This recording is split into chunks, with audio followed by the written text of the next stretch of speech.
The universe isn't running on blind autopilot, and the divine isn't a passive, empty void.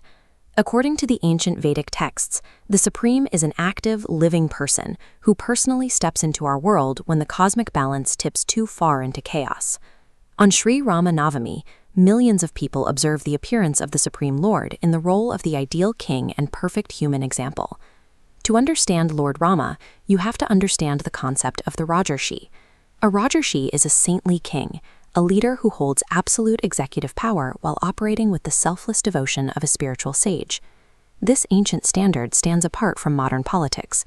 Today, governing is largely about collecting taxes, securing votes, and maintaining authority. A true Rajarshi, however, sees their primary duty as protecting the spiritual life of the citizens, acting as a steward for the divine rather than an opportunist.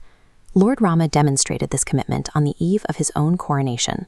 Instead of fighting for the throne, he accepted 14 years of exile in the forest to honor his father's word. He prioritized duty over political ambition. That selfless sacrifice is the defining feature of Ramaraja, the kingdom of God. When leadership is grounded in serving the ultimate truth, it creates a society of actual, lasting peace. But every narrative of duty requires an opposition. Consider Ravana, the ruler of Lanka. He was an elite scholar who mastered the Vedic texts and governed a city literally built of gold, possessing wealth and education that rivaled the gods themselves. He embodies the asura, or demonic mentality, a drive to exploit nature and enjoy resources independently, without acknowledging the supreme owner. Despite his opulence, Ravana lived with godless entitlement, refusing devotion to Lord Rama, believing he could master the universe on his own terms. This psychology, the drive for independent sense gratification, is the root cause of the conflict, environmental exploitation, and suffering we see across the globe today. When you strip away spiritual consciousness, material advancement loses its purpose. As the ancient sages noted, accumulating wealth and power without serving the divine is like pouring clarified butter directly onto dead ashes. The legendary physical battle of Lanka was a clash of values. Lord Rama's selfless duty confronting Ravana's towering multidimensional ego. As the battle peaks, Lord Rama severs Ravana's 10 heads. This signifies the dismantling of material illusion and the destruction of a bloated, uncontrollable ego. Because the Supreme Lord is absolute, his actions carry a dual purpose.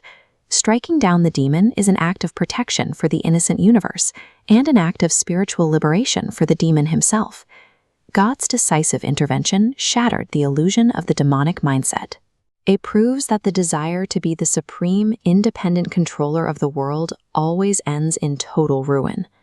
Our current timeline is identified in the Vedic texts as Kali Yuga, an age of quarrel and hypocrisy, described as an ocean of faults.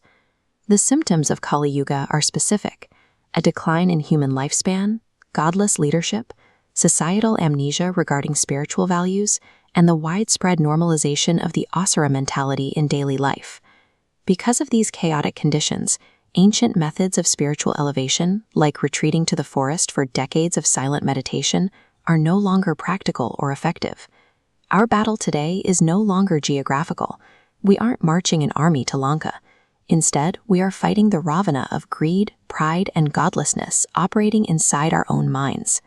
We can never establish a peaceful society externally until we first identify and defeat the demonic mentality operating within our own consciousness.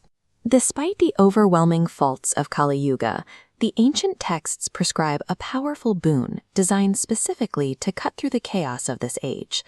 That remedy is the chanting of the holy names of God. This sound vibration acts directly on our consciousness, cleansing the mirror of the heart from the accumulated dust of material illusion. The process is straightforward. By engaging our voices and ears in spiritual sound, we effortlessly neutralize our demonic propensities and realign ourselves with the divine order. Celebrate Sri Rama Navami as the day to revive your eternal relationship with the Supreme.